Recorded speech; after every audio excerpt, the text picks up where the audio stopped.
এইমাত্র যে শিশুটি রাস্তা পার হলো তার মতো প্রতিদিন অসংখ্য শিক্ষার্থীকে এভাবেই ছুটতে হয় দ্রুতগতির যানবাহনের ফাঁক দিয়ে।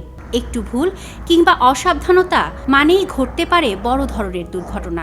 দর্শক, আমি দাঁড়িয়ে আছি বগুড়ার 4 লেনের একটি মহাসড়কে, যেখানে প্রতিনিয়ত ছুটছে ভারী ভারী যানবাহন।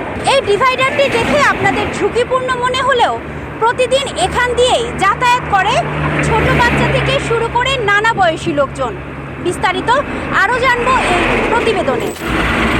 শিশুদের এভাবে ঝুঁকি নিয়ে রাস্তা পার হওয়ার দৃশ্য যে কারোর গা শিউরে তুলবে, অথচ দীর্ঘদিন ধরেই এটি এখানকার নিত্যদিনের বাস্তবতা হয়ে দাঁড়িয়েছে। সকাল কিংবা বিকেল প্রতিদিন চিত্র একই। স্কুল ব্যাগ কাঁধে ছোট ছোট শিক্ষার্থীরা সুযোগ বুঝে ছুটছে ব্যস্ত সড়ক পার হতে। 4 লেনের এই মহাসড়কে একদিকে দ্রুতগতির বাস ট্রাক, অন্যদিকে আতঙ্ক নিয়ে দাঁড়িয়ে থাকা শিশু ও অভিভাবক। এখানে 10-15 দিন পর পরই অ্যাক্সিডেন্ট হয়। আমাদের এখানে একটা ছোট ফ্লাইওভার হলেও হওয়া দরকার। এখানে তো মাঝে মাঝে অ্যাক্সিডেন্ট হয়। এই রাস্তা পার করার জন্য অনেকেই ট্রাকের ধাক্কা খেয়ে। স্কুলে যাওয়ার সময় আমরা এইভাবেই পারবো। বগুড়া জেলার শাহজাহানপুর উপজেলার বেতগাড়ির এই 4 লেন বিশিষ্ট রাস্তাটি বিশেষ করে রাত নামলেই হয়ে ওঠে আরও ভয়ঙ্কর।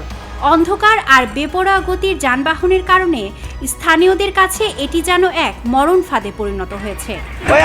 এইভাবেই পার হতে হয়, কারণ এই আসলে একদিকে গাড়ি তাকায়, আরেকদিকে মাঝখানে যা দাঁড়া থেকে আরেকদিকে গাড়ি তাকায়, তারপর পার হতে হয়। এইভাবে আপনি বাইপাসেও তো দুর্ঘটনা, আর আগেও মোয়াজে দুর্ঘটনা হয়েছে। আমাদের সামনে এখানে একটা কাটা আছে, ওখানে দুর্ঘটনা হয়েছে, কিন্তু এখানে এখনো দুর্ঘটনা হয় না। কিন্তু দুর্ঘটনা হতে আর কতক্ষণ, বাচ্চাদের স্কুলে যাওয়া আসি পরে রিক্স হয়ে যায়। রাতের বেলা আরও সমস্যা বেশি হয়। পার হবে ক্যাং করে, ইয়ে নেই ক্যাং করে পার হবি, ওভার ব্রিজ নাই, কিছু নাই, কেমনে পার হবি? মানে বাজার টাজার যদি যাই তাহলে এইভাবে যাওয়া লাগে। গাড়ি ঘোড়া দেখে খুব জীবনে ঝুঁকি নিয়ে রাস্তা পার হওয়া লাগে আমাদের। সড়কের আশেপাশে রয়েছে একাধিক স্কুল, মাদ্রাসা ও শিক্ষা প্রতিষ্ঠান। প্রতিদিন সকাল ও ছুটির সময়ে ছোট ছোট শিক্ষার্থীদের রাস্তা পারাপারে তৈরি হয় চরম ঝুঁকিপূর্ণ পরিস্থিতি। অনেক সময় শিক্ষকরাই নিজ উদ্যোগে শিক্ষার্থীদের নিরাপদে রাস্তা পার করে দেন। তবে স্থানীয়দের দাবি, দ্রুত সময়ের মধ্যে ফুট ওভারব্রিজ, স্পিড ব্রেকার ও নিরাপদ পারাপারের ব্যবস্থা না করা হলে যে কোনো সময় ঘটতে পারে বড় ধরনের প্রাণহানি। 4টা লেনে আমাদের জন্য খুবই অনিরাপদ। আমরা বাচ্চাদের নিয়ে খুব টেনশনে রাস্তা পারাপার করি। আমি মনে করি যে সব স্কুলের সামনে দেওয়া সম্ভব না হলেও এটি যেহেতু দুর্ঘটনা প্রবণ একটা এলাকা, তো ব্যতিক্রম হিসাবে এখানে একটা ফুট ওভার ব্রিজ অবশ্যই দেওয়া যেতে পারে। অনেক শিক্ষার্থী এই পাশ থেকে আসে, আমরা নিজেদের জীবনের ঝুঁকি নিয়ে হলেও আমরা পার করে দিই। যেহেতু 4টা লেন রাস্তা, ছোট ছোট বাচ্চা আমাদের এরা পার হতে পারে না। সরকারের কাছে আমরা আকুল আবেদন করতেছি যে এখানে অতি দ্রুত একটা আমাদের ফুট ওভার ব্রিজ করে দেওয়া হোক।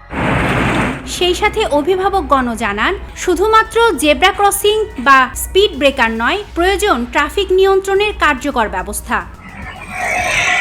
4 লেনের এই ব্যস্ত সড়কে প্রতিদিন জীবনের সঙ্গে লড়াই করেই পথ চলতে হচ্ছে শিশুদের। এখন প্রশ্ন একটাই, আর কত দুর্ঘটনার আশঙ্কা দেখলে নড়ে চড়ে বসবে দায়িত্বশীলরা?